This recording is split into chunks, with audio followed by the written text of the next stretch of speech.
Hey everyone, I'm Peter Klingman. I'm here today to introduce some of the highlights at the December 2021 ArcGIS Online update.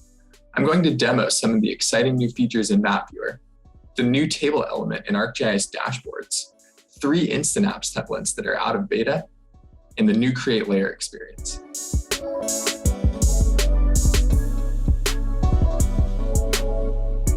There are a ton of updates to Map Viewer, and I'll show a couple of them. You can now edit source HTML and pop-ups, as well as return a pop-up element directly from an arcade expression. You can now also add GeoJSON layers from URL with support for smart mapping and filtering. The last thing I'll touch on is the ability to apply effects conditionally to specific features in your layer. In Map Viewer, you can now edit the source HTML and pop-ups. So what that looks like is if you go into the text element and choose to edit it, then you'll notice that you have this source option right here. And selecting that, you have access to the source HTML. And once you deselect source, you can see the results of those changes in the preview window. So I've added a table, and I actually get some really nice table toggles here after adding that. So once I say OK, I can see that I have that custom table added to the pop-up. So some things that I've added are smaller text for this field, since there are longer strings, as well as conditional formatting to show a red no or a green yes, depending on if the parcel is in compliance. You can now also return a pop-up element directly from an arcade expression. So if you look at this pop-up here, you'll notice that the parcel is in compliance. And when I select one that's not in compliance, I get a rich text headline conditionally dependent on this compliance field. So this is done by returning a pop-up element directly from an arcade expression.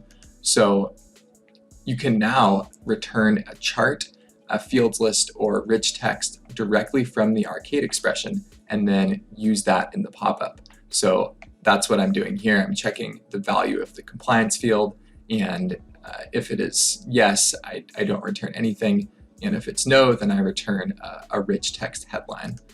And you can see that here, I've added the result of that expression directly to the pop-up. So I don't need to go into the text element or a field list element and use the expression there, though you still have that option with arcade expressions.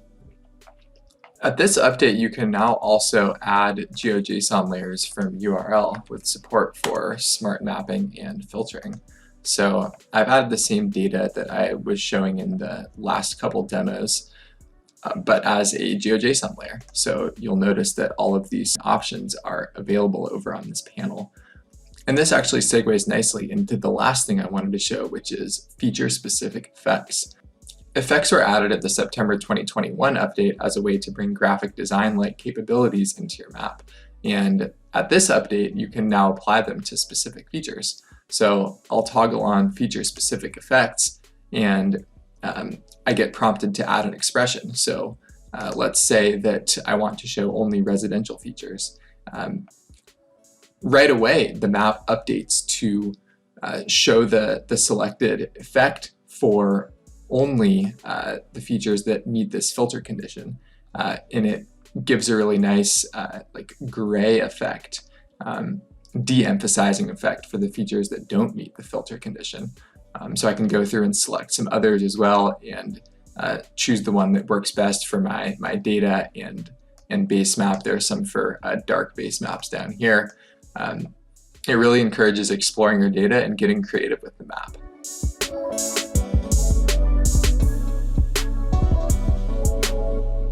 You can now use a table element in ArcGIS dashboards. So the purposes of this demo is to show the table element, but I also want to call attention to this new layout panel. So this provides a really great way to manage all the elements in your dashboard.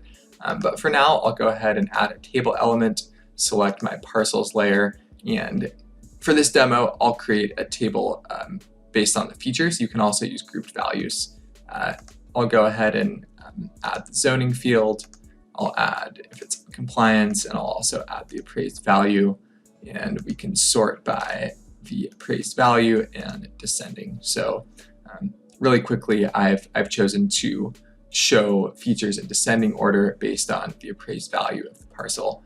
A couple of other features that I really like are row striping, and then of course actions, making this element talk to other dashboard elements. So we have the map element right now, and I can add a zoom action. So whenever a row is selected in the table, it will zoom to the location on the map of that specific parcel.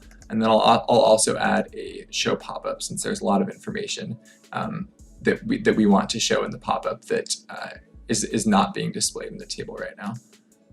So I'll go ahead and say done, and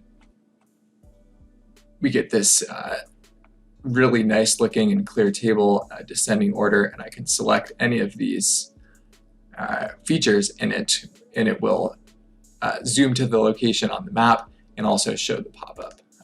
So this is a really great new way to get more out of your data in ArcGIS dashboards.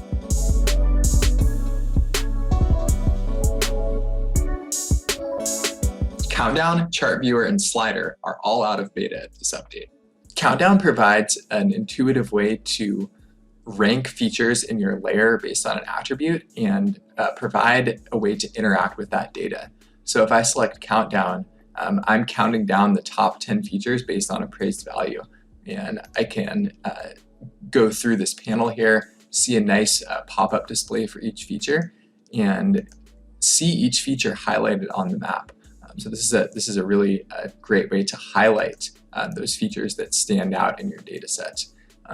Getting into Chart Viewer provides a way to showcase charts that are created in Map Viewer, and it provides the same interactive capabilities of charts in Map Viewer.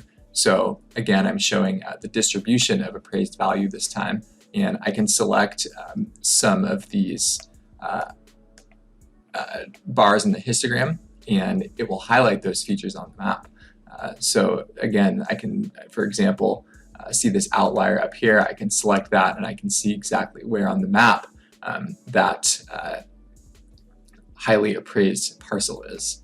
And getting into the last instant app that's out of beta, this is Slider. Slider provides an easy way to visualize the distribution of time-enabled or numeric data. And it provides a great slider interface where I can see an animation of data, in this case, over time. So in my example, I'm seeing when parcels were surveyed. I can also interactively drag the slider to a specific point in time to see which parcels have been surveyed cumulatively by the state. And there are a lot of different time slider settings that are available in the configuration of the app.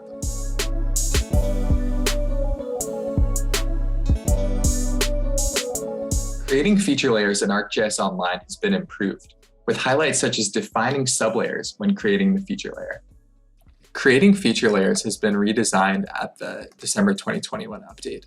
So when you select the new item option and choose feature layer, you'll see a new interface here. I'm going to focus on creating a blank layer and using template. So when I choose to create a blank layer, I now have the option to add as many sublayers as I need, change the type of layers that those are, and also rename them. And when I go in and choose to use a template, I can see the details of a template right away. And for templates that have more than one layer, I have the option to remove layers when creating the layer from that template. So this provides a lot more flexibility in terms of which sublayers are in your feature layers that you've created from templates. Thanks for watching. For additional information on the features I covered and more, be sure to check out the What's New blogs and documentation. See you next time.